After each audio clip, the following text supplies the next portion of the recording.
Nii, tere Kersti! Tere! Kust Rajaleidja keskusest sina tuled kõigepealt? Mina tulen Lõuna-Eestist ja Viljandimaa Rajaleidja keskusest. Väga tore!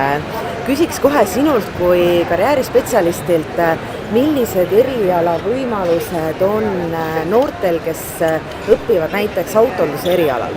No autonduse eriala lõpetanutel on tegelikult väga palju võimalusi, et me teame, et järjest tuleb ka erinevaid õppekavasid tegelikult kutsehariduses juurde, nii-öelda kus täiustatakse siis autotehnikust on saanud sõiduautotehnikud ja siis väikesõidukite tehnikud ja pidevalt tuleb juurde ja nagu me näeme, et väga paljudel ongi ju olemas autod ja isegi kui need on uued, vajavad nad ikkagi hoolt ja putitamist, nii et selles mõttes ei maksa karta, et varsti autod lendavad ja ei ole vaja seda enam õppida, on ikka vaja.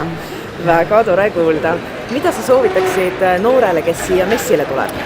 Noorele, kes siia messile tuleb, soovitan silmad lahti, kõrvad lahti käia, sellepärast, et ala on tõesti väga suur. Siin on väga palju põnevat, et ma arvan, et iga noor leiab siit enda jaoks midagi täpselt just endale.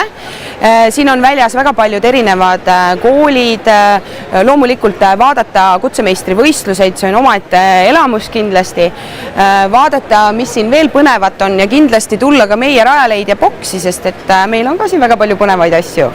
Väga tore. Ja kui nüüd noor, kes ikka natukene päris täpselt ei tea, et kas ta tahab seda, mis ta just tahab ja kas ta leiab, mis tal vaja, kus ta veel infot võiks saada?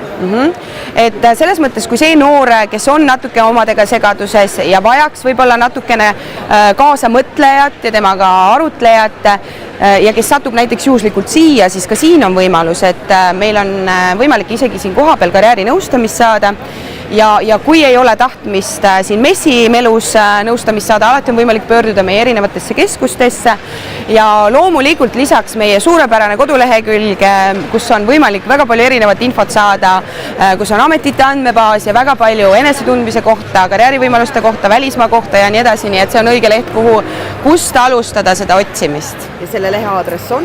www.rajaleidja.ee